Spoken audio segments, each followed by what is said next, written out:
पठार बताएंगे। हाँ ये तो फिजिकल में उसमें इसमें नहीं फिजिकल में कहीं भी कर लीजिए, वो राज्यों में है ना।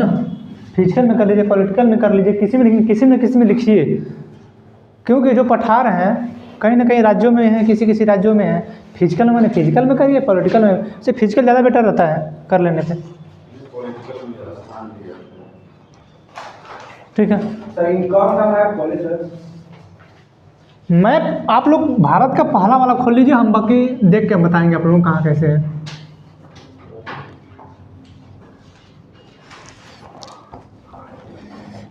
धीरे धीरे रे मना धीरे सब कुछ होए, माली सींचे सौ घड़ा, ऋतु आवो फल होए। ठीक है, तो परेशान नहीं होना है। हाँ क्या दिक्कत है? धीरे धीरे रे मना धीरे सब कुछ होए, माली सींचे सौ घड़ा, ऋतु आवे फल होए। ठीक है, तो परेशान नहीं होना है, धीरे धीरे अपने आप को उस काम में लगाए रखिए। ठीक है, आप उस चीज़ में लगे हैं ना, देखिए वो सक्सेस आदमी वही होगा। आप लोग हर बार कोई ना कोई कहता रहता है, जो आदमी सफल वही होगा जो अपने काम में डेडिकेशन रहा होगा। दुनिया में हर सबके लाइफ में डिस्ट्रक्शन है, लेकिन आप अपने काम के प्रति, मेरे एक टीचर थे कि तुम कहीं भी रहो, दुनिया के किसी भी कोने में रहो, कहीं भी रहो, कुछ भी करो, तुम्हारा सबसे बड़ा एक कर्म होना चाहिए कि तुम जिस टेबल पे बैठ के पढ़ते हो, कम से कम उस टेबल पे तुम उस 24 घंटे के अंदर तुम अपना 10 घंटे उस टेबल पे दो। बाई मिस्टेकली तुम कहीं इमरजेंसी में फंसे हो, कहीं पेपर देने का, वो अलग बात है। लेकिन दुनिया के किसी भी जगह अगर तुम कुछ भी करो, तुम कुछ भी कर रहे हो, लेकिन तुम उस टेबल पे बैठ के उस टेबल को तुम अपना 10 घंटे दो। 10 घंटे तुम अपना दो, बाकी तुमको 14 घंटा मिल रहा, तुम फ्री रहो। ठीक है, इसी की बात हम कर रहे थे कि धीरे धीरे सब कुछ करिए, धीरे धीरे सब कुछ अपने लाइफ में हो जाएगा। ठीक है, किसी भी चीज़ को अचीव करना इतना आसान नहीं है, लेकिन धीरे धीरे जब आपके अंदर, देखिए जब आपके अंदर किसी चीज़ की चाहत बढ़ती जाती है ना, बढ़ती जाएगी, तो आप उस ओर काम करना शुरू कर देते हैं। ठीक है, नहीं किसी भी चीज़ को सोच लीजिए, अब हम ही को है, अब हमको डिजिटल बोर्ड लेना है, और हमारा दिमाग हर दिन किसी न किसी पे जोर दे रहा है। अभी हम आपको कल बताए थे ना प्रस्ताव, परसों क्या हुआ है, हम एक नया प्रस्ताव रखे हैं, आप लोगों के सामने बंद होने के बाद बता देंगे। ठीक है ना, उससे ज़्यादा निराश नहीं होना है। वो हमारे लाइफ में कुछ ऐसी दुर्घटना घटी है तो हम रख दिए हैं ऑलरेडी, उससे ज़्यादा आप लोगों को नुकसान कुछ नहीं है। ठीक है, थोड़ा सा हेल्प ही होगा मेरा, और कुछ होगा नहीं बस। ठीक है, बाकी ये जो है, तो ये चीज़ को अगर करें तो कहीं भी रहिए। ठीक है, उसको आप लोग अपनाइए। बाकी हम लोग मैप पढ़ रहे हैं, हम लोग को पढ़ना है पठार। ठीक है, आज मेरा हाथ अपना काम सही नहीं कर रहा है, कल से करने का, जब दवा हम ले लेंगे तब। हम सो गए थे, हम टेबल पर अक्सर सो जाते हैं, चादर वगैरह ओढ़ के सो गए थे। अब पता नहीं ये हाथ मेरा कैसे खूब देरी तक इस पर सोए थे, सुबह में उठ रहे हैं तो ये काम नहीं कर रहा है, झंझनाहट पूरा था, उठ जैसे कि मतलब अजीब टाइप का, उठ ही नहीं रहा है। आप टेबल पे बैठ कर सो जाते हैं? हाँ हम भी उसी तरह सोते हैं, लेकिन जब कुछ दर्द करेगा तो उठ के तुरंत ही सो जाते हैं। नहीं, हम तो 5-5, 6-6, 7-7 दिन तक हम बिस्तर पे जाते ही नहीं, हम उसी पे सो जाएंगे, 5-8 घंटे सो जाएंगे, लेकिन जाएंगे नहीं टेबल पे। मुड़ी ऐसे करके दर्द जगह खींचा के दर्द करने लगे तो उठते हैं। नहीं तो वो वैसे दर्द नहीं करेगा। हम करते क्या है, बस डायरेक्टली नॉर्मली जाते हैं। ये तो मेरा हाथ अचानक आज किसी दब गया है, नहीं तो हम जब सोते हैं ना, तो चादर को ऐसे लेके हाथ को बहुत अच्छे से करके सोते हैं कि नहीं सो जाए तो सो जाए, नींद आ जाए उसमें, और नींद भी अच्छी आ जाती है। तकियों के सब आराम से बराता सो जाते हैं। आज इधर देखा जाए, हम लोग थोड़ा पठार वगैरह पढ़ लें। भारत का नक्शा हम कोशिश कर रहे हैं।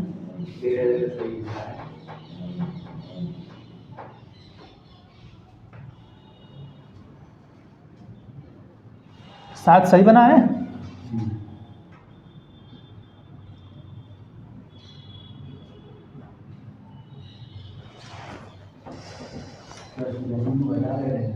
हाँ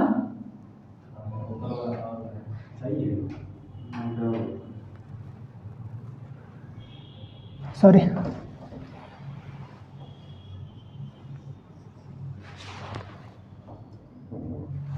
शायद कुछ सही बना होगा। ठीक है, ठीक है ना। ये हमारा भारत है, प्यारा सा सुंदर सा भारत है। हम आपको इंडियन मैप पढ़ा रहे हैं। इंडियन मैप में हमने आपको बहुत कुछ बता दिया है।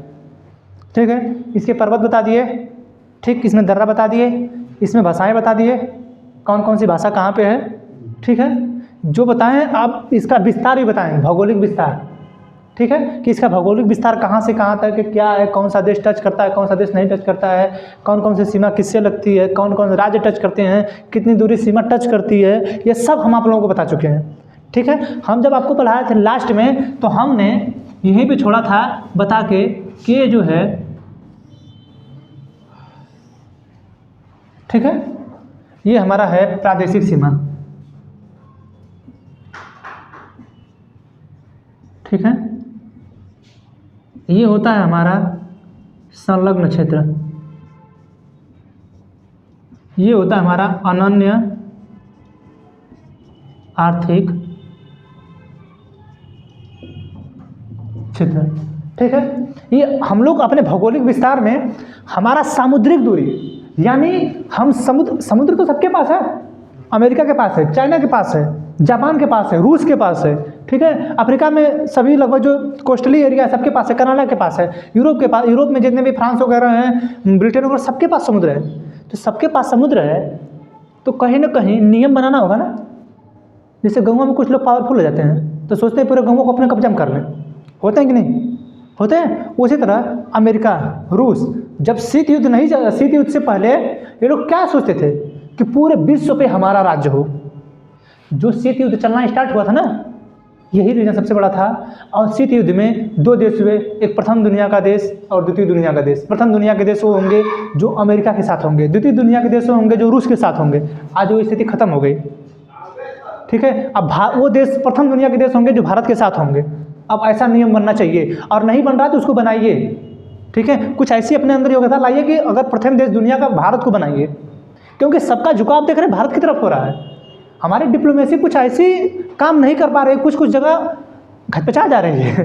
जो डिप्लोमेसी अपने देखिए, जो पॉलिटिशियन लोग हैं, ये लोग अपने अंदर के पॉलिटिक्स को भी देख के चलते हैं ना। किस इंटरनेशनल रिलेशन से हमारा मैटर गड़बड़ा जाएगा अंदर, हमें हर एक चीज़ देखना पड़ता है। जिस दिन हम देखते हैं भारत के जितने भी नागरिक हैं खूब हुमच के जोर लगाएंगे, चाइना का फ़ोन बंद करिए, फ़ोन बंद करिए, फ़ोन बंद करिए, और सबके जेब में चाइना का फ़ोन होगा। बताइए, सरकार मूर्ख है? मतलब सरकार अपना सब टैक्स वगैरह जो ले रही है उसको बर्बाद करके आप लोग चालाक हैं? अरे कम से कम आप लोग बंद करिए। आप लोग बंद करेंगे तो कहीं कुछ समझ में आएगा। जानते हैं जापान में क्या है? जापान एक ऐसा देश है जो इतने बर्बाद होने के बाद इतनी काबिल देश बना है। जापान में अमेरिका के एक बार सेव गया, सेव, ठीक है, अमेरिका का सेव गया, उस सेव पे लिखा था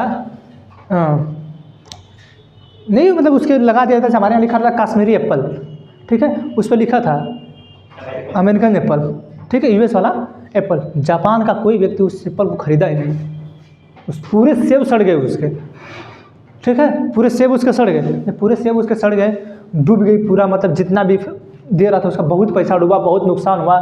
जैसे हमारे यहाँ जो अमेरिका से जो कश्मीर से सेब लाएगा बेचने के लिए यहाँ, और लोग कह देंगे यहाँ के जो बीच वाले लोग हैं कि हम लोग का सेब नहीं लेना है, जब तक कश्मीर हम लोगों पे आतंकवादी हमले से ग्रसित रहेगा हम लोग सेब नहीं लेंगे।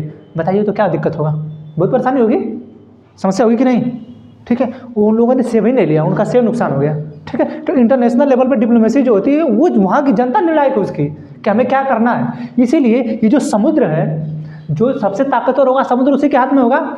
यानी दक्षिणी चीन सागर जो है, हम वर्ल्ड में पढ़ाएंगे तो बताएंगे दक्षिणी चीन सागर है, ठीक है, जो पूरा विश्व के नक्शा में, ये पूरा विश्व है, ठीक है, अफ्रीका, यूरोप, नॉर्थ अमेरिका, दक्षिणी अमेरिका, एशिया, ऑस्ट्रेलिया, ठीक, इन सबों के बीच में ये आपका महासागर है, ठीक है।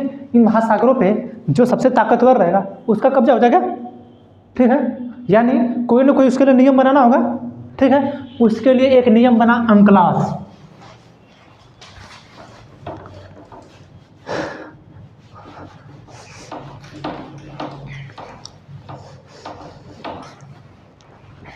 तो इसके लिए एक नियम बना UNCLOS, ठीक है, यूनाइटेड, बताएं इस चीज़ को, नेशंस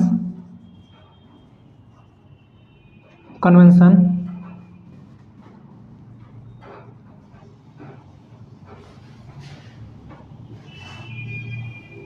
लॉ ऑफ सी, ठीक है। यानी समुद्र पे नियम बनाया गया कि कितनी दूरी तक समुद्र आपके पास होगा, यानी जो आपकी एक अस्थाई भूमि है, ठीक है, इस अस्थाई भूमि से आप कितने दूर तक जा सकते हैं, ठीक है। तो सरकार ने जो अंकलास में था यूनाइटेड नेशन, ठीक है, हम लोग जिसे यूएनओ बोलते हैं, ठीक, उन्होंने जब इस नियम को लाया अंकलास को, तो उन्होंने कहा कि हम सबसे पहले ही बताना चाहते हैं कि आप अपने देश से जो आपकी सीमा है वहाँ से, क्योंकि किसी भी देश की सीमा जो है लाइन वाइज नहीं है। अफ्रीका में चले जाएंगे, वहाँ की देश की सीमाएं ऐसे, वहाँ की जो सीमाएं हैं पूरा एकदम सीधी हैं, कहीं ऐसे हैं कहीं ऐसे हैं, मतलब वो जो देश है उसकी सीमाएं सीधी सीधी हैं। लेकिन जितने भी कोस्टल एरिया वाले देश हैं उनकी सीमाएं सीधी नहीं। अच्छा, सीधी हो सकती है, ये बताइए कि समुद्र की लहरें आएंगी, लहरें आएंगी, कहीं ना कहीं काट छाट करेंगे करेंगे, खूब दूर तक करेंगी। और करोड़ों साल से पृथ्वी बन रही है, बिगड़ रही है, तो काट छाट करेगा करेगा। इसीलिए अंकलास ने कहा कि आप अपनी जो भूमि है उस भूमि से एक आधार रेखा खींचिए, ठीक। यानी भारत का जो उतना टेढ़ा है वो देख रहे हैं, यानी जो इतना टेढ़ा टेढ़ा इधर इधर है, अंकलास ने नियम बनाया कि कोई भी देश हो जो सामुद्रिक टच करता हो समुद्र से, उसकी सीमा, उसका भूभाग जो है समुद्र से टच करता हो, वो एक काम करे कि अपने इस तटीय भाग से एक आधार रेखा खींचे, ठीक है। उस आधार रेखा से अब मान के चलिए कि उसने ये आधार रेखा खींच दी, ठीक है, इसको सीधा कर दिया, ठीक। यानी ये वाला बॉर्डर सीधा हो गया, ये वाला बॉर्डर सीधा हो गया। ये समुद्र के लिए है, ध्यान दीजिएगा, इधर के बॉर्डर के लिए नहीं है। ये सिर्फ United Nation convention law of sea, ठीक है। यानी लॉ ऑफ सी का मतलब समुद्र के लिए कानून, ठीक है। अब ये जो बना तो उन्होंने कहा कि आप जब आधार रेखा खींचेंगे, ठीक है, जब आधार रेखा खींचेंगे तो आधार रेखा से ये जो प्रादेशिक सीमा है 12 नॉटिकल मील होनी चाहिए, ठीक है। यानी 1 नॉटिकल मील बराबर 1.8 किलोमीटर, ठीक है, 1.8 किलोमीटर, 1 नॉटिकल मील बराबर, ठीक है, 1.8 किलोमीटर। ये क्या होगा, आपका प्रादेशिक जो सीमा होगी, ठीक है। अब प्रादेशिक सीमा होगा क्या, प्रादेशिक सीमा वो होता है जिसमें आप के नेवी के अलावा कोई भी किसी भी देश की जहाज, किसी भी देश की नेवी, किसी भी देश की सेना बिना आपसे पूछे इंटर नहीं कर सकती है। अगर उससे आपने पूछा कि आप अपना कोड बताओ, पासवर्ड बताओ, जो भी बताना है वो बताओ, अगर आपने नहीं बताया आप पे तुरंत गोली चला दी जाएगी, ठीक है। जैसे अभी एयरफोर्स का जो बेस है, यहाँ पे बेस है एयरफोर्स का, यहाँ पे नहीं, कैंट के पास में है, कैंट के पास में एयरफोर्स का बेस है, ठीक है। मतलब पहले यहाँ पे सब कुछ होता था, यहाँ पे मेडिकल वगैरह परीक्षा वगैरह भी होता था यहाँ पे, ठीक है, ठीक है। तो वहाँ पे लिखा है प्रोहिबिटेड एरिया, अगर आप उसके अंदर घुसेंगे तो आपको गोली तुरंत मार दी जाएगी। तो जो प्रादेशिक सीमा है यहाँ से, यानी आधार रेखा से 12 नॉटिकल मील के अंदर आप बिना पूछे उस सरकार या उस नेवी से, बिना पूछे, हमारी नेवी इधर भी लगी है, हमारी नेवी इधर भी लगी है, ठीक है, बिना उस नेवी से पूछे अगर आप आए, ठीक है, अगर आप उस नेवी से बिना पूछे आए, आपके ऊपर तुरंत गोली चला दी जाएगी, आपको गिरफ्तार कर लिया जाएगा, ठीक है, गिरफ्तार करके बंद कर दिया जाएगा और कुछ दिन तक आप छूटेंगे नहीं। इसी नियम का उदाहरण देखिए, पाकिस्तान हमारे मछुआरों को गिरफ्तार कर लेता है, पाकिस्तान जो हमारे मछुआरों को गिरफ्तार करता है, या श्रीलंका कभी कभी हमारे मछुआरों को गिरफ्तार कर लेता है, क्या होता है, यही सब दिया जाता है कि हमारे इस प्रादेशिक सीमा में आ गए थे लोग मछली मारने। अरे तुम गिरफ्तार कर लिए वो अलग बात है, गलती से भी चले जाते हैं, कुछ लोग गलती से चले जाते हैं, ठीक है, दिशा नहीं पता कर पाते हैं लोग तो गलती से चले जाते हैं, अब उसको गिरफ्तार कर लेते हैं। तो आप लोग सुनते होंगे, पेपर में आता होगा, खचाक से पेपर में आएगा कि इतने मछुआरों को भारत सरकार ने छुड़ा के लाया, ठीक है, इतने मछुआरों को भारत सरकार ने, श्रीलंका के मछुआरों को छोड़ा, श्रीलंका से भारत सरकार ने इतने मछुआरों को छुड़ा के लाई, ठीक है। तो ये सब उसी का रीजन है, या तो आप बताएंगे तो पकड़े जाएंगे, नहीं तो मार दिया जाएगा, ठीक है। अक्सर मारा नहीं जाता है, पकड़ ही लिया जाता है, ठीक है। लेकिन ये नियम है कि आप अगर इसके अंदर घुसेंगे और हमें ऐसा लगा कि नहीं आप कुछ अप्राकृतिक या असामाजिक तत्व के टाइप लग रहे हैं, आपको तुरंत मार दिया जाएगा। जैसे सीमा सचिन, हमको तो पूरा एकदम कन्फर्म है कि सीमा जो है ना जासूस है। आप सोचिए कि आपके देश, आप अपना देख लीजिए ना, आप अपना देख लीजिए, आप ही के यहाँ के लोग राव में रहे थे, कितने दिनों तक राव में रहे लोग?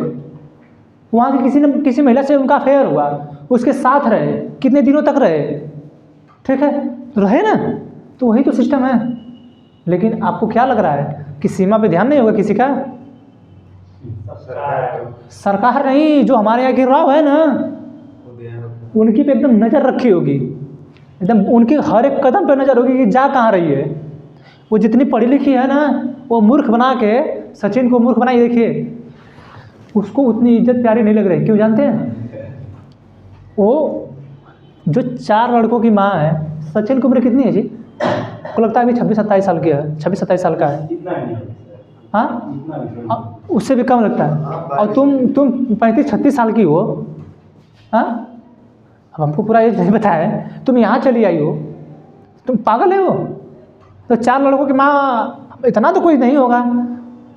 एक बार भी उसके पति का बयान कोई नहीं आया, कुछ नहीं आया, सोच लीजिए। पूछा गया कि सचिन साहब को क्या दिखता है, कहती है कि मेरे नजर से देखकर बहुत कुछ दिखता है, आपको ये कुछ नहीं दिखता है।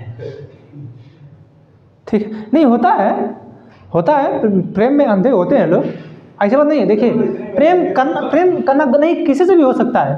अब मलाइका अरोड़ा को जानते हैं? सर देखिए, सर प्रेम वाली बात है तो सर अगर कोई आदमी किसी से मिलेगा रोज, अगर देखिए अगर कोई लड़का किसी लड़की से, उससे लड़की से बात करती है, जब डेली उसके साथ देखता है, उसको उसके साथ पढ़ता रहता है, हाँ, तो अब सर कोई कभी देखा ही नहीं, पबजी से प्यार हो गया, ये कोई प्यार थोड़ी है।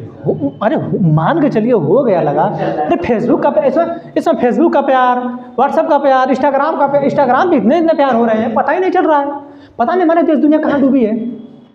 तो उसी में तो एनिमल वाला गाना भी तो आया, तुम्हें कुछ हो गया तो हम मिटा देंगे। दुनिया मिटा देंगे, बताओ, दुनिया मिटा देंगे तो वो हाँ। अरे तो पूरी दुनिया को मिटाने की बात कर रहा है जी, तो पूरा विश्व को। वही इसलिए तो बोल रहे हैं हम लोग क्या बिगाड़े। अच्छा, ठीक है। तो ये जो सामुद्रिक सीमा है, ठीक है, वो सामुद्रिक सीमा जो है, आप इस 12 नॉटिकल में तक घुस नहीं सकते बिना उस नेविक से पूछे, ठीक है। ये है संलग्न क्षेत्र, ठीक है। सरकार को यहाँ तक टैक्स लेने का अधिकार है। अब इस 12 नॉटिकल से फिर जोड़ लीजिए +12, यानी इस वाले क्षेत्र से यहाँ कर दीजिए 12 नॉटिकल मील फिर, ठीक है।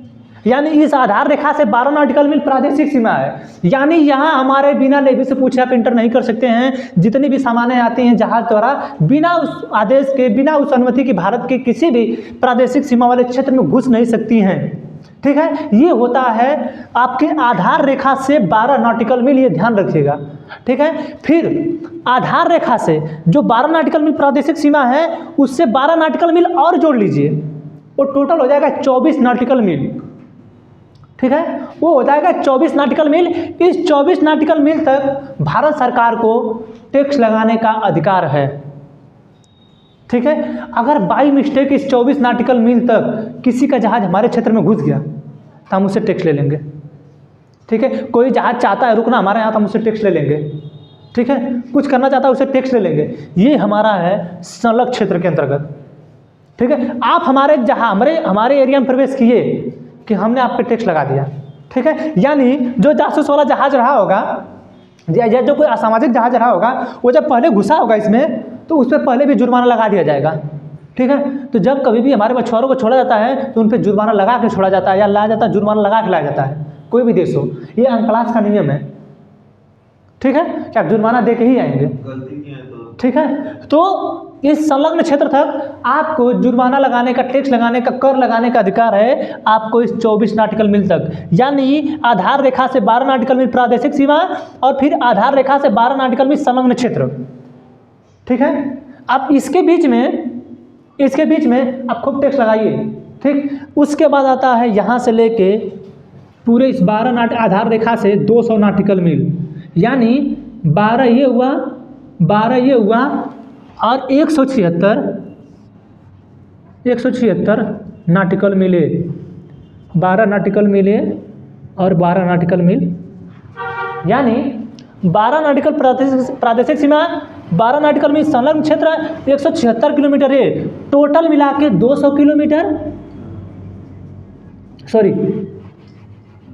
200 नॉटिकल मील, टोटल मिला के 200 नॉटिकल मील। अब इस 200 नॉटिकल मील में हमारे पास खूब दोहन करने की शक्ति है, ठीक है। यानी हम चाहेंगे तो वहाँ से अपना कोयला निकाल लेंगे, हम चाहेंगे तो वहाँ से तेल निकाल लेंगे, हम चाहेंगे तो वहाँ से गैस निकाल लेंगे, ठीक है। ये हमारा अनन्य आर्थिक क्षेत्र है, ठीक है। यहाँ तक हमें साफ सफाई का अधिकार, हम चाहे तो इसका साफ लोग सफाई करें, वहाँ तक सफाई कोई करने जाता नहीं है।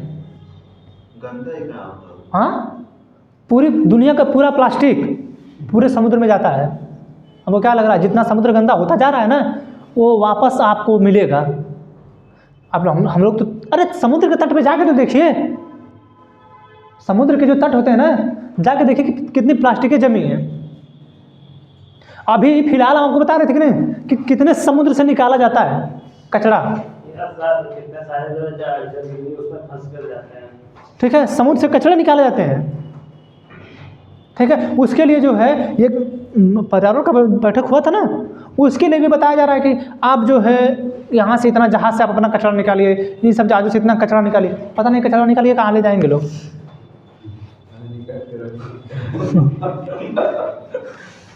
ठीक है, तो ये जो है ये हमारा जल वाला भाग है, ठीक है। यानी भौगोलिक विस्तार में हमारा यहाँ तक 200 नॉटिकल मील तक विस्तार है। अब 200 नॉटिकल मील का मतलब लगभग 2 किलोमीटर मान लीजिए, लगभग मान लीजिए 1.8 है, लगभग 2 मान लीजिए, है ना, लगभग 400 किलोमीटर। आप सोचिए कि 400 किलोमीटर का मतलब क्या हो गया। 360। अरे हम लगभग इसको 2 माने हैं। अरे 18 दूनी 36 मान लीजिए, 360 मान के चलिए, 400 नहीं 360 लीजिए, 18 दूनी 36, 360 किलोमीटर। यानी 360 किलोमीटर का रेंज का मतलब समझ रहे हैं। यहाँ से सीधा लखनऊ से आगे, ठीक है, लखनऊ से आगे चले जाइए। अरे दिल्ली हमारे यहाँ से लगभग 700 किलोमीटर, 700 इतना दूर दूर तक आपका समुद्र है। कैसे कवर करते हैं? कवर नेवी लगी इतनी, सर आपको 40 किलोमीटर बढ़ा दे रहे हैं। नेवी लगी। अरे वो हो जाता है, वो हम लगभग पहले ही बोल दिए। उसी देखिए, जब कभी भी कोई भी नंबर आपके आगे लगभग लिखा गया, ठीक है, इसका बहुत बड़ा वैल्यू है। अगर कोई वैल्यू के आगे लगभग इतना किलोमीटर, ठीक है, तो आप समझ जाइए कि लगभग इतना किलोमीटर का मतलब ये है कि ई उतना नहीं है, या तो कम होगा या तो थोड़ा सा ज़्यादा होगा, ठीक है। इसीलिए जब आपको कोई वैल्यू पता नहीं है तो एक काम करिए कि उसको लगभग में बोल दीजिए, आपका सब काम निपट जाएगा। अगर कुछ कहता आप लगभग लिखे थे पहले हाँ ठीक है, ये हो गया है, ठीक। ये तो PDF में मिलेगा ना, काहे परेशान है, बताना तो बस, ठीक। अब हम लोग पढ़ेंगे पठार।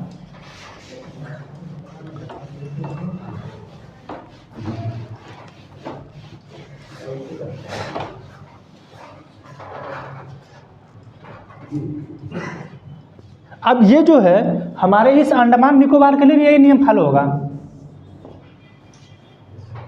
जो हमारा अंडमान निकोबार है उसके लिए भी यही नियम फॉलो होगा।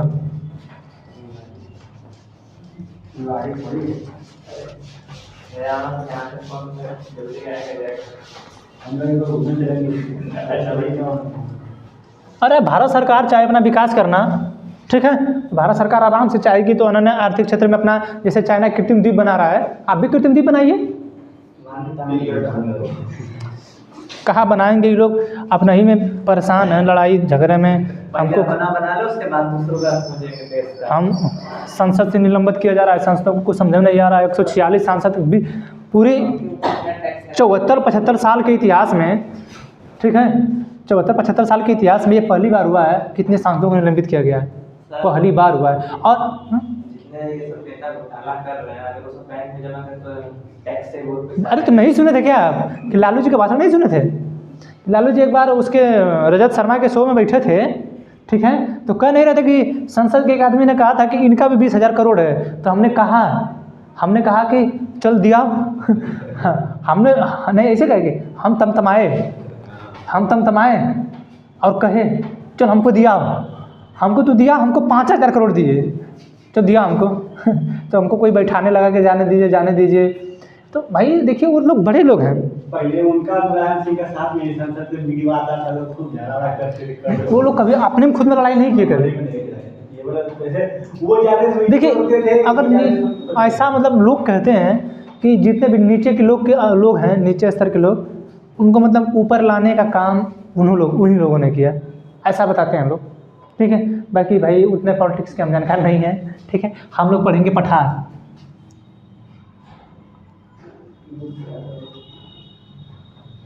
उठा हुआ और समतल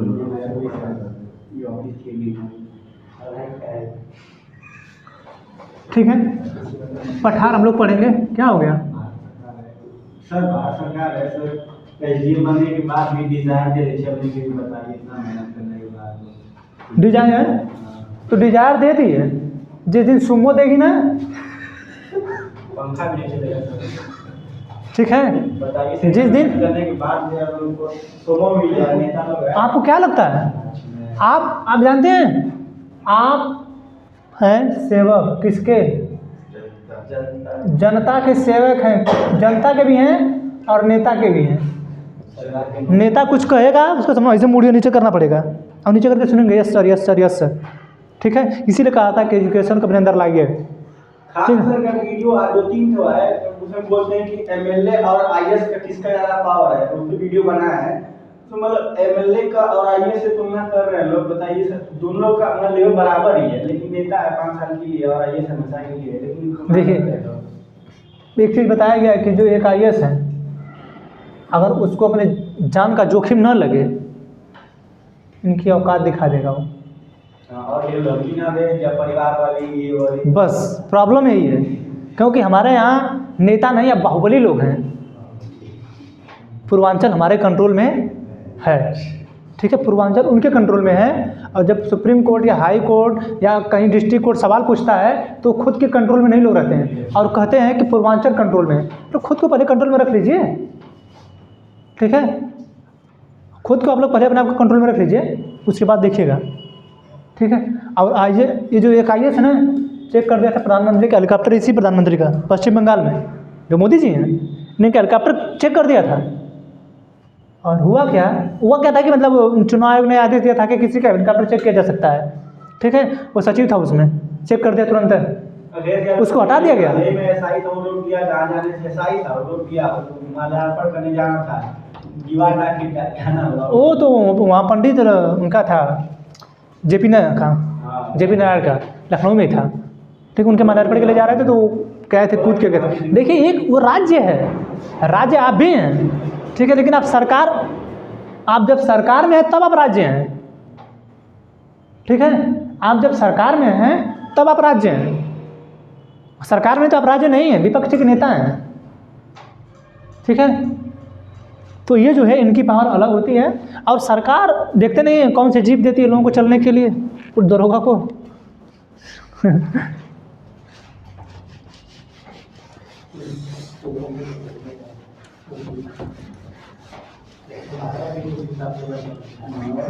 उससे अच्छा तो हमको लगता है कि अखिलेश यादव ने दे दिया 112 नंबर जो इनोवा वगैरह को मिलती है।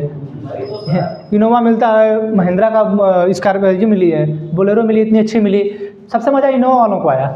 इनोवा खैर उनको शहर वालों को मिली है, इनोवा शहर वालों को मिली है।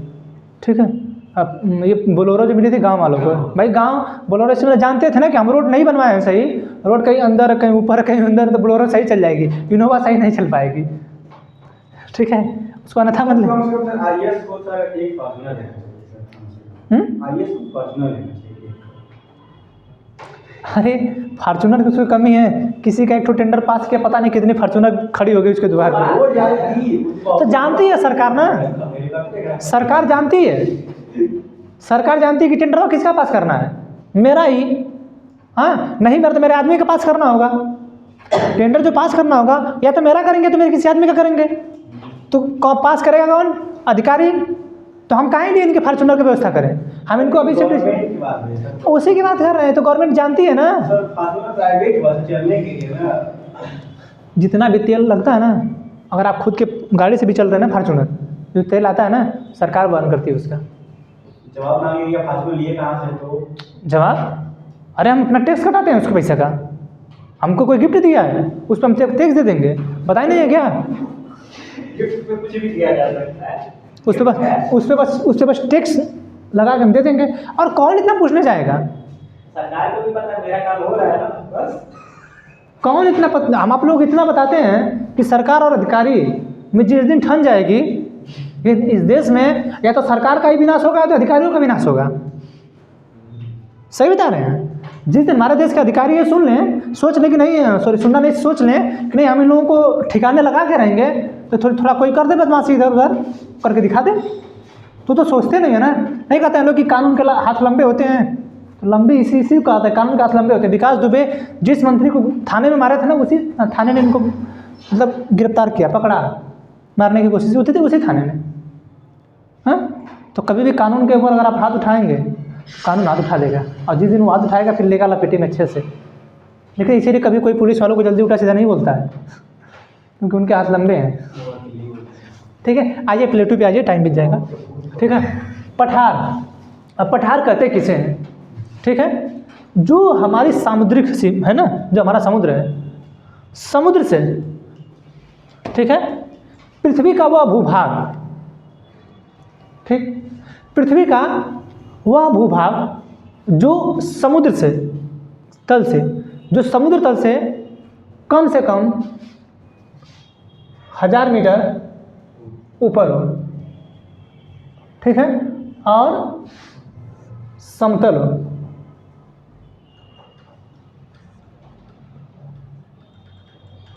ठीक, पृथ्वी का वह भूभाग, ठीक है, जो समुद्र तल से, ठीक है, जो समुद्रिक तल है, उस समुद्र तल से कम 800 से 1000 मीटर ऊपर हो, और उसका जो भाग है, ठीक है, वो ऊपर वाला समतल हो।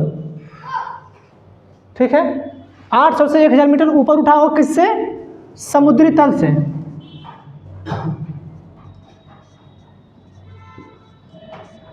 ठीक है, समुद्री जो तल है, यानी ये जो तल है समुद्र का, इस तल से पृथ्वी का वह भूभाग जो समुद्रिक तल से 800 से 1000 मीटर ऊपर उठा हो, और उसका जो भाग हो ऊपर वाला वो फ्लैट हो, समतल हो, उसे कहा जाता है पठार। ठीक है, यही अगर समुद्री तल से 1000 मीटर ऊपर हो और नुकीला हो, तो उसे कहा जाता है पर्वत। ठीक है,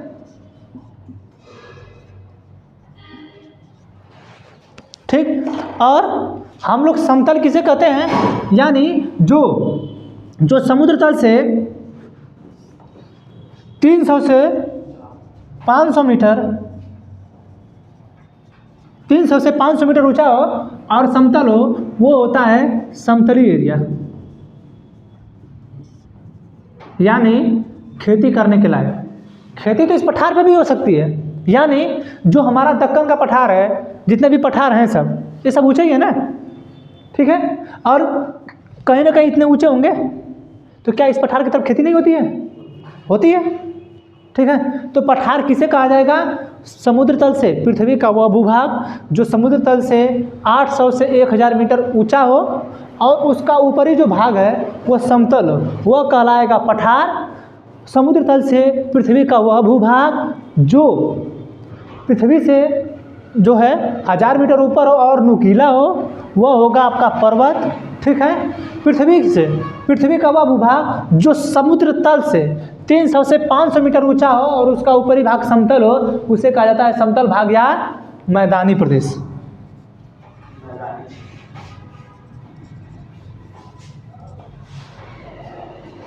ठीक है, अब हम लोगों को पढ़ना है पठार।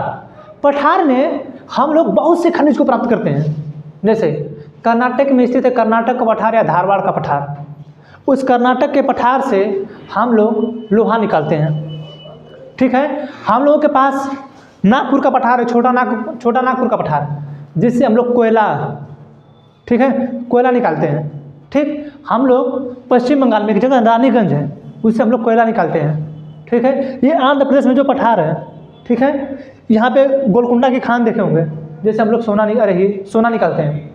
ठीक है, मध्य प्रदेश में एक पन्ना है, ठीक है, हम लोग उससे हीरा निकालते हैं। ठीक है, राजस्थान में कुछ पठार है, मालवा के साइड ठीक है, हम लोग उससे तांबा वगैरह निकालते हैं, ठीक। यानी किसी न किसी पठार से हम लोग कुछ न कुछ निकालते ही रहते हैं। यानी पठार जो होते हैं, पठारों में खनिज होता है, ठीक है। यानी यहाँ पे जो दक्कन का पठार है, ठीक है, अब जब पठार है तो हम आप लोगों को पढ़ाएं कि पठार कैसे बना है, यहाँ का पठार बना कैसे है। जो यहाँ का पठार बना है, यहाँ जब हजारों करोड़ों साल पहले जब ज्वालामुखी का विस्फोट हुआ, ठीक, ज्वालामुखी के विस्फोट होने से ये लावा खूब ऊपर निकला, ठीक है। तो जब खूब लावा ऊपर निकला तो ये फैला, ठीक है, खूब इधर उधर फैला।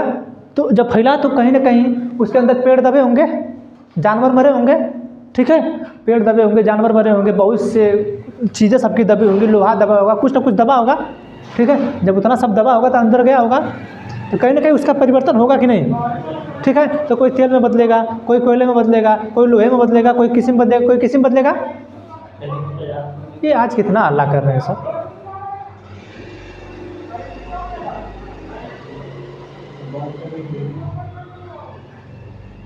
अजीब टाइप के लोग हैं, पता नहीं क्या चिल्लाते हैं, सबों का पता नहीं घट क्या जाता है, और आके यहीं पे चिल्लाएंगे, ठीक है। रोड है।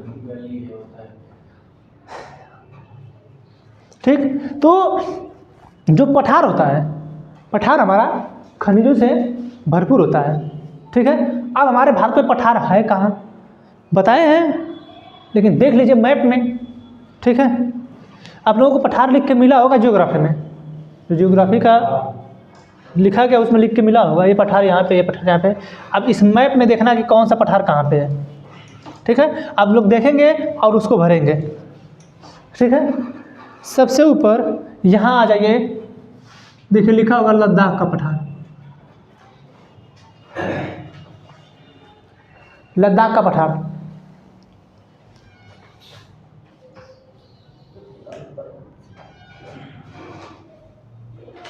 यहाँ पे लिखे लद्दाख का पठार है, नहीं दिया है, इसमें नहीं दिया होगा तो उस वाले में जो जम्मू कश्मीर वाला है उस वाले भाग में आ जाइए, दिया होगा लद्दाख का पठार ना, दिया है, उसको भरिए, अपने मैप में भरिए। मेरा मैप तो इस बेचारे का जिंदगी नाश हो गया है। हाँ, वहाँ पे गोला बनाइए और लिखिए लद्दाख। नहीं दिया क्या? दिया है, तो उसको मैप में भरिए आप लोग, मैप में भर के उसको लिखिए लद्दाख का पठार, ठीक है। और जब वो लिख लिए तो लिख लीजिए भारत का सर्वाधिक ऊंचा पठार, भारत का सबसे ऊंचा पठार, भारत का सबसे ऊंचा पठार है। हाँ, यही है, भारत का सबसे ऊंचा पठार है लद्दाख का पठार।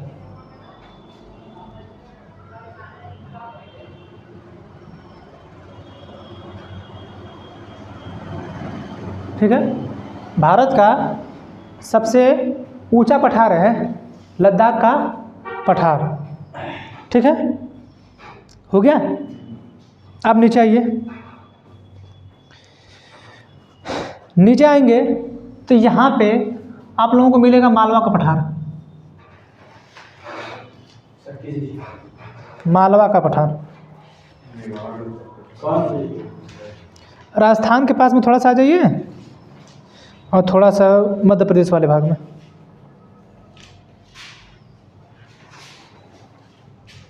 मालवा का पठार यहीं पे है, मध्य प्रदेश वाले में ज़्यादा है, थोड़ा सा राजस्थान में है।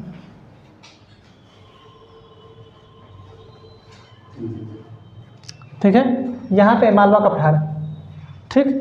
यहीं पे जस्ट थोड़ा सा ऊपर आ जाएंगे, दिया होगा मेवाड़ का पठार, वहीं में राजस्थान वाले भाग में आएंगे तो देखिए थोड़ा सा दिया होगा मेवाड़ का पठार। पूरा राजस्थान में मालवा का पठार नहीं है, ज़्यादातर मध्य प्रदेश में है, थोड़ा सा राजस्थान में है, ठीक है। और राजस्थान के इस ऊपरे वाले भाग में दिया होगा मेवाड़ का पठार, इस वाले देखिए आराम से।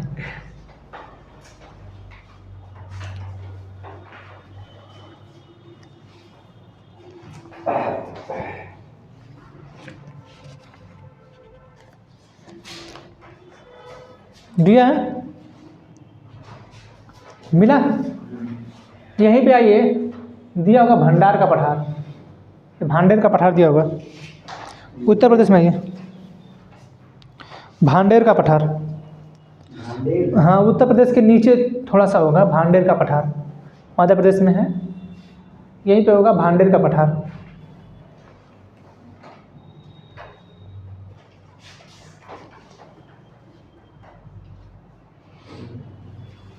नहीं मिला? भांडेर का पठार नहीं दिया है? अच्छा, उसी के नीचे देखिए बुंदेलखंड का पठार दिया होगा। मध्य प्रदेश में हाँ, ये तो है भांडेर। भांडेर का पठार दिया होगा, उसी के नीचे दिया होगा बुंदेलखंड का पठार। उत्तर प्रदेश में भांडेर का पठार नहीं है, उत्तर प्रदेश के नीचे है, उसी के नीचे है बुंदेलखंड का पठार। बुंदेलखंड के बगल में, बुंदेलखंड जैसे उसी के नीचे है, भांडेर के नीचे। बगल में। ऊपर वाला क्या बताया? ये होगा भांडेर का पठार, ये होगा बघेलखंड का पठार।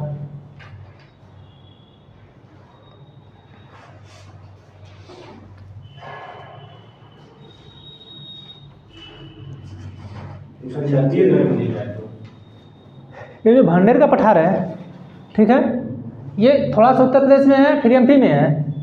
और ये जो बघेलखंड का पठार है, ये एमपी में है, थोड़ा सा छत्तीसगढ़ में है।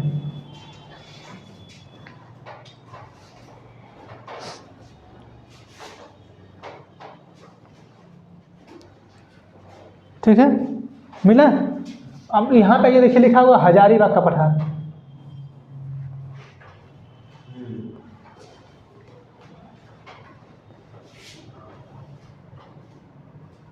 अब हजारीबाग का हाँ नहीं, ये झारखंड में है। हजारीबाग का पठार दिया होगा, उससे नीचे दिया होगा छोटा नागपुर का पठार, ये सब झारखंड में है। और उसी से नीचे दिया हुआ रांची का पठार। हजारीबाग का पठार, छोटा नागपुर का पठार, रांची का पठार।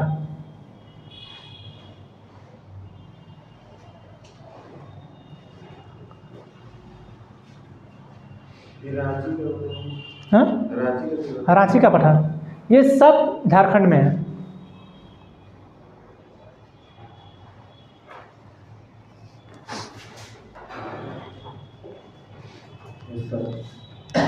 हो गया? देखिए, ये आपका भांडेर है, ये हाँ भांडेर, ये है बघेलखंड, ठीक, ये मालवा,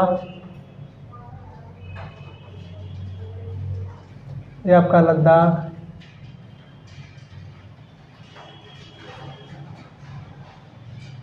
ये आपका मेवाड़,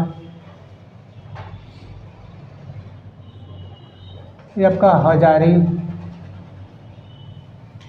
नागपुर छोटा, रांची।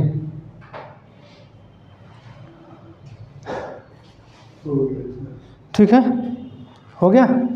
अब उससे थोड़ा सा और आगे आएंगे हम लोग।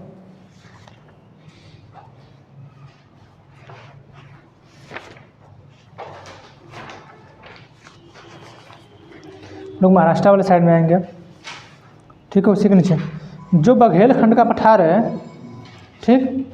अब उसी से नीचे देखिए, आइए, यहाँ पे लिखा होगा दंडकारण्य का पठार।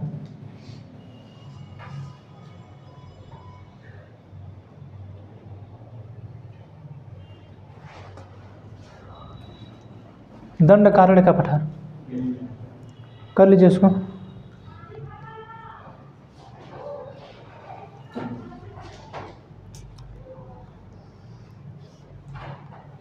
उड़ीसा में है ना?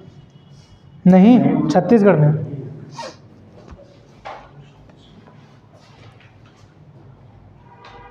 दंड का रण। हाँ, दंडकारण्य, दंडकारण्य है तो बस्तर लिखा होगा, बस्तर की पहाड़ी। दंडकारण्य बस्तर।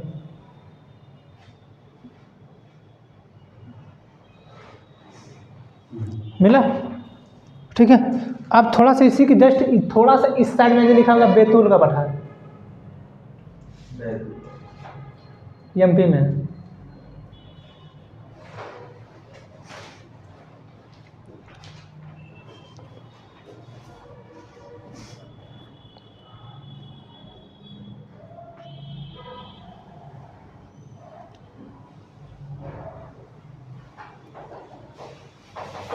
हुआ।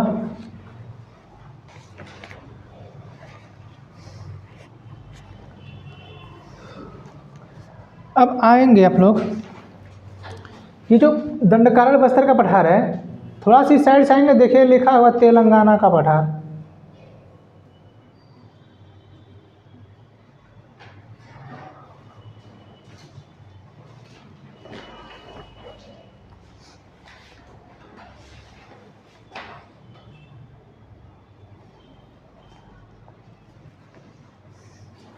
लिखा हुआ तेलंगाना का पठार।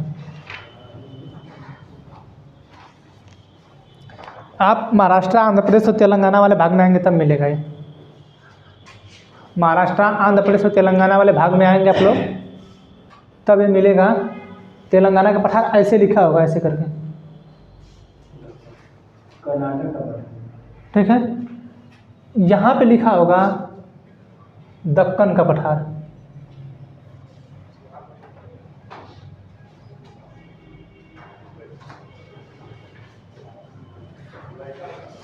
दक्कन ट्रैप या दक्कन का पठार। सर ये तेलंगाना ऐसे है? हाँ तेलंगाना ऐसे है? हाँ, तेलंगाना का ऐसे लिखा होगा, हाँ, मैंने करवा दिया है। ठीक है। तो उसको लिखिए तेलंगाना का पठार। और कौन सा बोले थे? दक्कन। दक्कन का पठार महाराष्ट्र के पास है।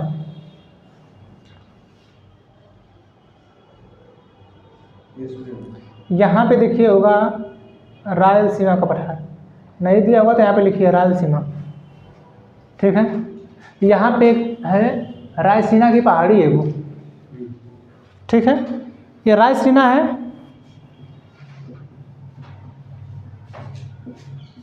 रायसीना पहाड़ी है ये, ठीक है। ये है आपका रायलसीमा,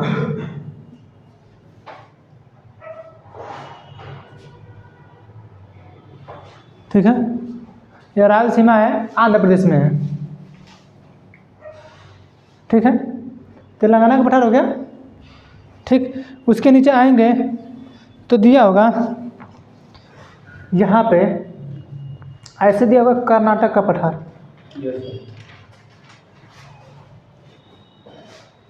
ऐसे करके कर्नाटक का पठार दिया होगा और यहाँ पे दिया होगा बेंगलुरु का पठार।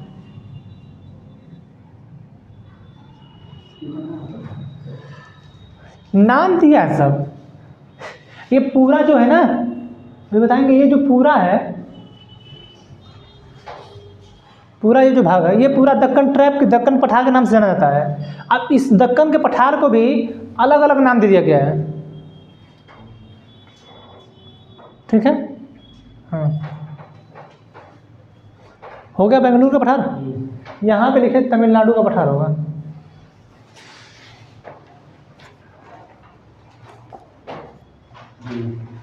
दिया है?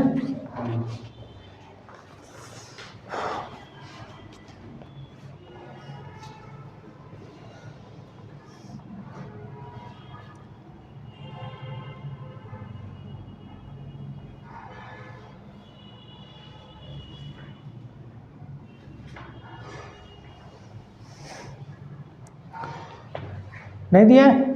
यहाँ पे लिख लीजिए। दिया है तेलंगाना, तमिलनाडु को पठार दिया है, तो यहाँ पे लिख लीजिए पॉलिटिकल में।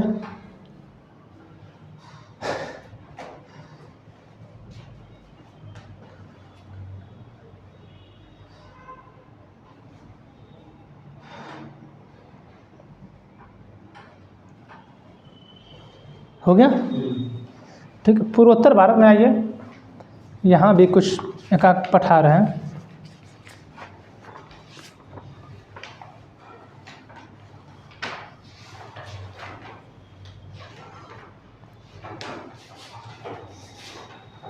नहीं दिया इसमें, ठीक है। ये जो है ना, ये पठारी बागी है।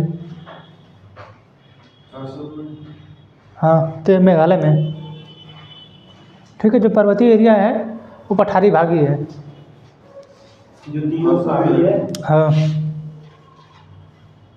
सब पूरा पठार है। पूरा नहीं, बस ये वाला मेघालय वाला, क्या लिखा उसको? मेघालय का पठार।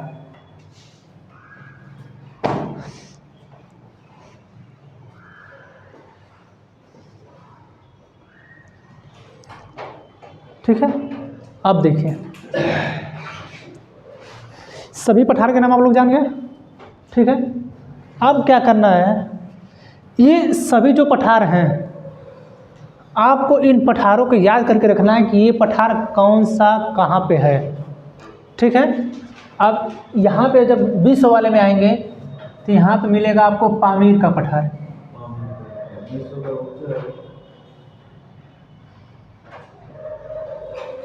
लिख लीजिए ऊपर, भारत के सबसे ऊपर क्या लिखे? पामीर का पठार।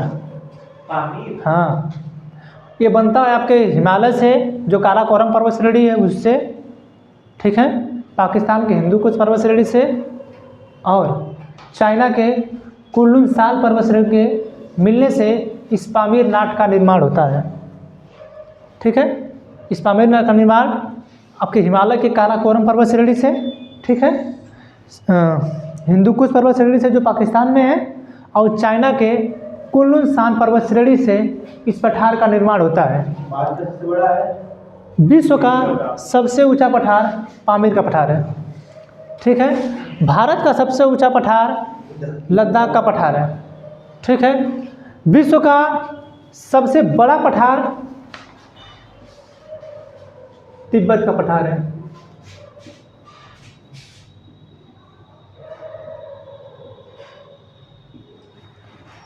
विश्व का सबसे ऊंचा है ना वो। पामीर का पठार विश्व का सबसे ऊंचा है, उधर बड़ा तिब्बत। और तिब्बत का पठार विश्व का सबसे बड़ा है।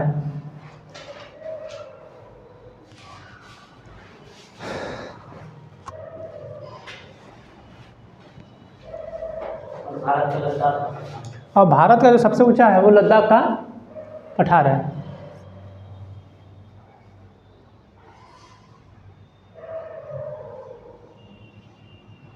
देखिए, ऊंचा और बड़ा में अंतर करिएगा। ठीक है, बड़ा का मतलब उसका क्षेत्रफल बड़ा है। ठीक है, ऊंचा का मतलब सबसे ऊंचा हाइट में है। ठीक है, और भारत का सबसे बड़ा जो है लद्दाख है, ये तो ऊंचा है, ऊंचा है। बड़ा। ठीक है, बड़ा ये दक्कन का पठार है सबसे पूरा। देखिए अब जो है क्या है, ये भारत का जो ये वाला भाग है, ठीक है, इसे हम लोग जानते हैं प्रायद्वीपीय प्रदेश। बना है?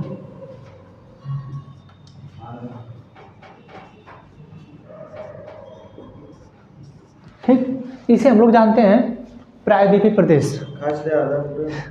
अलग से बना दीजिए। ठीक है, अलग से बना लीजिएगा प्रायद्वीपीय प्रदेश। अब प्रायद्वीपीय प्रदेश कहते किसे हैं?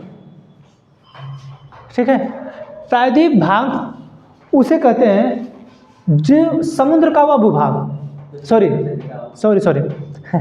राहुल गांधी सर, सॉरी ठीक है, पृथ्वी का वह भूभाग, ठीक है, जो समुद्र से, इसको लिख लीजिए, लिखना हो तो हम उसे लिख के मिलेगा भी।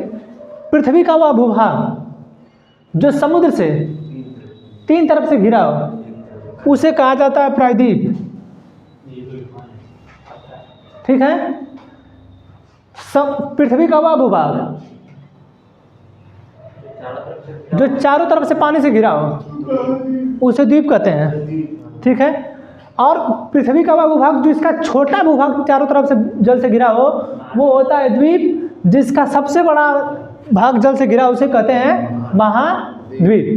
ठीक है, बोले थे कि जो दक्षिण बिंदु से फिजिकली तौर से अलग हुआ हो उसको महाद्वीप कहते हैं। भारत का वह भूभाग जो ऐसे कैसे कह देंगे हम? 3 हो गया तो 4 हो गया। अगर कोई 2 तरफ से घिरा हो तो उसे क्या कहेंगे?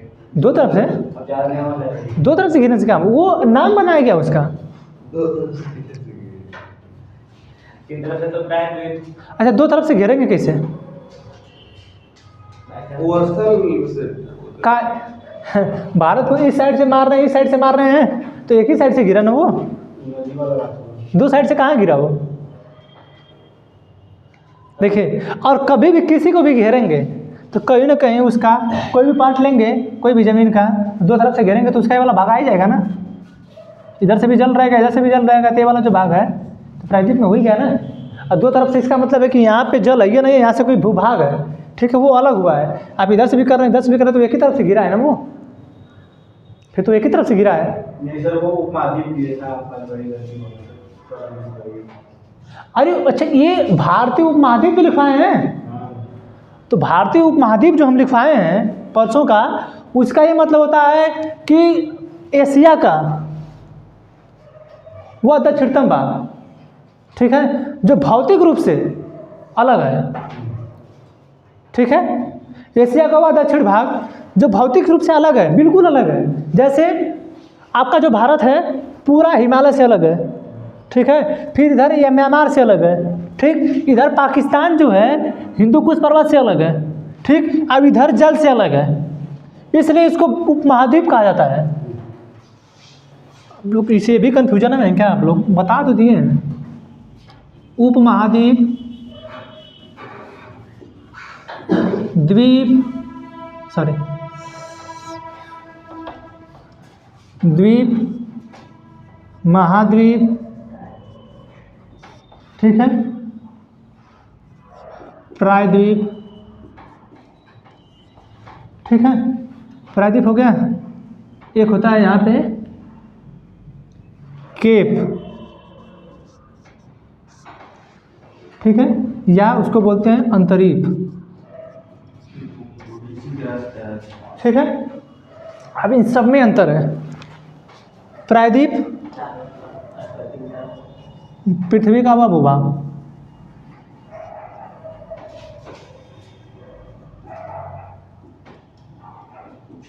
ठीक है, जो कितने तरफ से घिरा हो? 3 तरफ से, ठीक। ये एशिया के लिए है।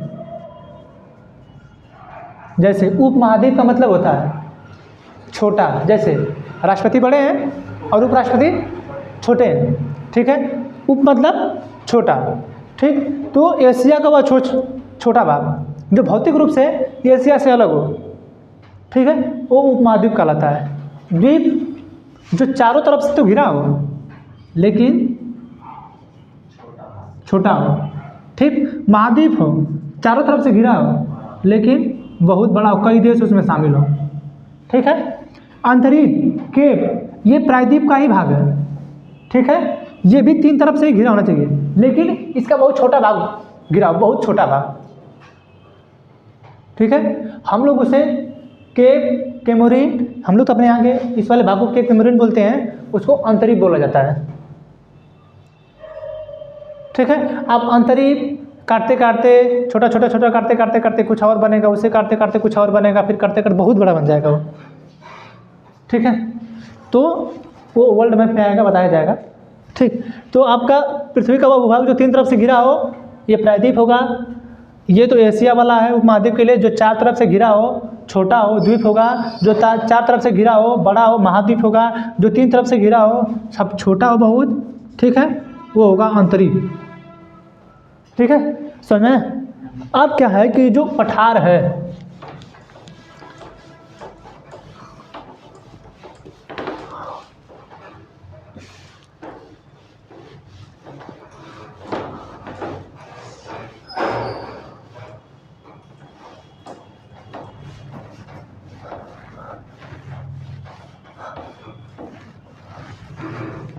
इसी तो दिक्कत होता है ना, सेफ रहना चाहिए अपने आप।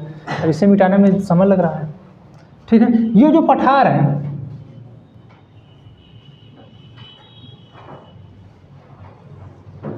ये टोटल इसका जो भाग है, हम लोग इसको पहले दक्कन के पठार के नाम जानते थे, ठीक है, दक्कन पठार, ठीक है। इसका नाम जो है अब अलग अलग बदल के सबका नाम रख दिया गया है, ठीक है। तो अब आप लोगों को याद रखना है कि सबसे ऊपर लद्दाख का पठार, ठीक, उसके बाद मेवाड़ का पठार, मालवा का पठार, भांडेर का पठार, बुंदेलखंड का पठार, हजारीबाग का पठार, नागपुर का पठार, रांची का पठार, बैतूल का पठार, दक्कन का पठार, दंडकारण्य का पठार, तेलंगाना का पठार, बेंगलुरु का पठार, तमिलनाडु का पठार, रायलसीमा का पठार, ठीक है। अब धीरे धीरे आप इसको याद करते करते करते सबसे बड़े जहाँ पे जो है उसी के नाम पे है, ठीक है। हम बस्तर जो जगह लिखा है दंडकारण्य बस्तर, इसको हम छत्तीसगढ़ में पढ़ाए थे, ठीक है, इसको हम छत्तीसगढ़ में भी पढ़ाए थे और यहाँ भी पढ़ाए हैं। जो बस्तर का पठार है, यहाँ पे ये वाला जो एरिया इसका बस्तर वाला है, दंडकारण्य वाला जो एरिया है थोड़ा सा आतंकवादी वाला एरिया है। ठीक है, जो तब दंडकारण्य या बस्तर के पठार से कुछ निकाला जाता है तो नई लोग कहते हैं कि सरकार को जो अच्छी चीज़ें निकले, सोना निकला सरकार का, हीरा निकला सरकार का, खनिज निकला सरकार का, ठीक है, हथियार निकला हमारा, तो हमारा क्यों? वो भी आपका होगा। इसी पे वहाँ के जो आतंकवादी सब हैं विद्रोह करते हैं, जो सब आतंकवादी हैं विद्रोह करते हैं। ठीक है, अगर हमारा बुरा है, अगर बुरी चीज़ें हमारी हैं तो अच्छी भी चीज़ें हमारी होंगी। ठीक है, इसीलिए तो वो इतना विद्रोह करते हैं सब। ठीक है, वो सब माओवादी हैं। ठीक है, माओवादी पाकिस्तान वहाँ चाइना के थे, सब बताए तो थे आप लोगों को, फिर वर्ल्ड में पाएंगे फिर बता देंगे। ठीक है, तो ये है आपका पठार। ठीक है, प्लेट्यू, जिसे हम लोग इंग्लिश में प्लेट्यू बोलते हैं। ठीक, अब इसका जो विस्तार हमने लिखवाया है ज्योग्राफी में, देखिए दिया होगा, पीडीएफ लाए आप लोग, पीडीएफ मिला होगा आपको। तो ज्योग्राफी में हम जब पढ़ा रहे थे आप लोगों को बता रहे थे कि ये जो बेंगलुरु का पठार है, कर्नाटक का पठार है, यहाँ से निकलता है लोहा। ठीक, यहीं से बेंगलुरु पोर्ट से हम लोग कच्चा लोहा निर्यात करते हैं जापान को। ठीक है, जब कच्चा लोहा निर्यात करते हैं तो हमें स्टील, सरिया वगैरह बना के देता है। ठीक है, खैर हमारे भारत में उस समय नहीं उतने था, तो हम अब हम लोग खुद बना रहे हैं, हम लोग खुद लोहे को बना रहे हैं, हम लोग खुद स्टील को बना रहे हैं बहुत ज़्यादा। जैसे तो यहाँ से लोहा निकला। ठीक है, सबसे बड़ी बात है कि इसकी कोई कंपनी हमारे पास नहीं है, ज़्यादा कंपनी हमारे पास नहीं है जिससे ये हो सके कि हम इसको कच्चे लोहे से उसको सांद्रित करके अच्छा को बढ़िया क्वालिटी का लोहा निकाल लें। ठीक है, उतनी कंपनी हमारे पास है नहीं, तो हम लोग कच्चा लोहा निकाल के भेज देते हैं विदेश, जापान को। जापान हमको लोहा स्टील बना के देता है। जैसे नहीं है तो आप उस चीज़ में इन्वेस्ट करेंगे, टेक्नोलॉजी लाएंगे तब तो। आपके यहाँ के जितने भी वैज्ञानिक हैं, आपके यहाँ के जितने भी वैज्ञानिक हैं, आप उन सभी को भेज दे रहे हैं विदेशों में पैकेज पे। आप उनको पैकेज क्यों नहीं दे रहे हैं? आप उनको अच्छा पैकेज दीजिए कि आपके लिए कुछ अच्छा करें वो। आप उनको अच्छा पैकेज दे ही नहीं रहे हैं और आप सोच रहे हैं कि विकसित भारत बन जाए, तो कैसे होगा? आपके बड़े बड़े वैज्ञानिक, आपके बड़े बड़े डॉक्टर चले जा रहे हैं विदेश में, अमेरिका, ब्रिटेन, कनाडा चले जा रहे हैं पढ़ने के लिए, वहाँ काम करने लग जा रहे हैं, तो कैसे होगा फिर? तो ये गलत बात है ना।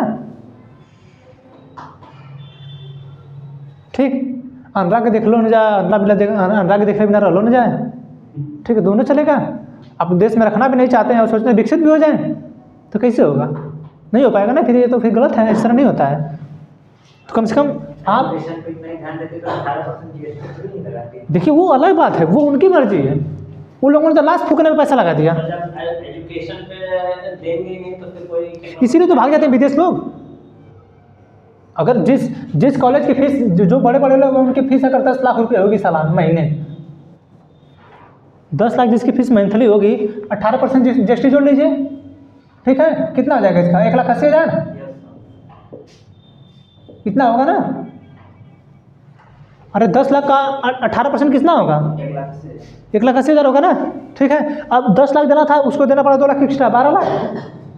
ठीक है, मान के चलिए कि 4 लाख का 4 साल का कोर्स है, सॉरी ये तो 1 महीने का है, 1 महीने का ये। ठीक है, 12 बार में 1,44,00,000 रुपया।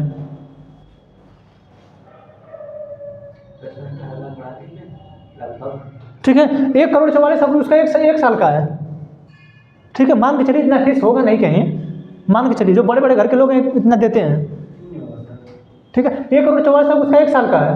अब विदेशों में जब ये जाएगा तो यही चीज़ हो जाएगा उसका 70 से 75 लाख में 1 साल में, सीधा घट जाएगा। तो कहाँ कोई आपके भारत में पढ़ाएगा? विदेश में नहीं पढ़ाएगा वो। ठीक है, और जब वहाँ पढ़ाएगा तो वहाँ से पैसा भी बहुत ज़्यादा कमाएगा, तो कहाँ है आपके भारत में रहेगा वो? ठोकिए और जीएसटी लगाइए। ठीक है, तो ये जो पठार है, पठार से हमें बहुत से खनिज मिलता है। अगर हमारे भारत में आज जितने भी खनिज मिल रहे हैं, जैसे हजारी का पठार, नागपुर का पठार, कराची का पठार, ये तीनों जो पठार है, ठीक, ये इनका विस्तार थोड़ा सा पश्चिम बंगाल में भी है। ठीक है, थोड़ा सा उड़ीसा में भी है, थोड़ा उत्तर प्रदेश में भी आ जाता है, बिहार में भी आ जाता है। ठीक, ये वाला जो एरिया है हमारा बहुत सा खनिज वाला है। इस समय यहाँ के मुख्यमंत्री हेमंत सोरेन है। ठीक है, यही से कोयला निकलता है, बहुत ज़्यादा कोयला अगर निकलता है, सर्वाधिक कोयले बताया ना, सर्वाधिक कोयले की जो परत है आपके यहीं पे है। निकाला कहाँ से जाता है? झारखंड के सॉरी पश्चिम बंगाल के रानीगंज से। ठीक है, रानीगंज में जो आप लोग वो नाम सुने हैं, मिसा रानीगंज जो मूवी आई थी, अक्षय कुमार की मूवी आई मिसा रानीगंज, उसको देखेंगे तो बताएगा 1700-1800 कुछ में वो कंपनी खुली थी, ब्रिटिशों ने खोला था। ठीक है, उस कंपनी में मतलब पहले बनता था कि गली टाइप बनती थी, उस गली में जाके आप अपना काम कर सकते हैं। वो रियल स्टोरी बनी है मिसा रानीगंज। वो मूवी आई, उसके बाद हम लोग थोड़ा सा ध्यान दिया। अब अगली बार जब मैथ में पढ़ाया जाएगा तो संशोधन में मिलेगा आपको। ठीक है, फिर करंट अफेयर्स में मिलेगा। ठीक कि नहीं, ऐसा बात था। वो है तो पुराना ही, लेकिन अगली बार संशोधन होकर मिलेगा। ठीक है, तो ये जो पठार है, आपका नैतिक जिम्मेदारी है कि इस पठार को याद करके रखिए। किस पठार में आप देखिए, आप ज्योग्राफी में पढ़े कैसे बना, क्या क्या निकलता है। ठीक है, ये आप पढ़ लिए ज्योग्राफी में। ठीक, कहाँ पे स्थित है ये इस मैप में पढ़ लिया आप। ठीक है, अब आपसे कोई पूछे कि मालवा का पठार कहाँ है, अब आपके ध्यान में है या नहीं, आप मालवा का पठार जान रहे हैं, अब जानिए कि मध्य प्रदेश राजस्थान की बॉर्डर पे है, ज़्यादातर भाग उसका मध्य प्रदेश में है। ठीक है, अब आपके दिमाग में रहेगा तो जब मैपवा बना के देगा ना और आपसे पूछेगा और गोला गोला बना देगा कि एक भरिए इस पठार में यहाँ पे कौन कौन से पठार हैं, तो आप थोड़ा सा भी जानते रहेंगे तो ज़रूर ऐसा कुछ देगा जिसकी वजह से आप उसको छाट के अलग कर लेंगे। ठीक है, तो ये जो पठार हैं ये हमारे भारत के इतने पठार हैं। ठीक है, समझे पठार में क्या होता है, पठार कैसे बनता है। ठीक है, अब पठार पे नदियाँ भी बह सकती हैं, पठार पे झरने भी बन सकते हैं। जो झरने ऊंचाई से गिरेंगे ना। अब ये बताइए, जो झरना पामीर के पठार पे होगा, क्या उसे झरना नदी की नहीं आ रही है? और उतने बड़े बड़े पर्वतों से जो नदियाँ निकलती हैं एक प्रकार का झरना के काम कर रही है ना, तो पठार से भी झरना निकल सकता है। पठार में खनिज भी हो सकता है। ठीक है, यानी जो ऊंचे ऊंचे पठार हैं उसमें खनिज भी हो सकता है। ठीक है, तो पठार जो है, हर पठार में खनिज है। ठीक, हर पठार में कहीं कुछ ना कुछ खनिज है, कुछ ना कुछ मिलता है। हमारे यहाँ की हमारा जो ये पठार है, भारत सरकार इसको इसलिए तोड़ नहीं पा रही कि बहुत मजबूत है। ठीक है, ऐसी कोई ड्रिलर मशीनें नहीं बनी जो इसको तोड़ पाए। ठीक, अरे देखें उत्तराखंड जो है अभी नवीन है, वलित पर्वत है, उसको तोड़ने में 18 दिन लग गया। उसको तोड़ने में 18 दिन लग गया। अब सोचिए कि इसका नीचे से आपको खनिज निकालना है, कैसे निकाल पाएंगे आप? ठीक है, तो पठार इतना ही, फिर मिलेंगे अगली क्लास में। अब अगला कोई दूसरी चैप्टर पढ़ाएंगे।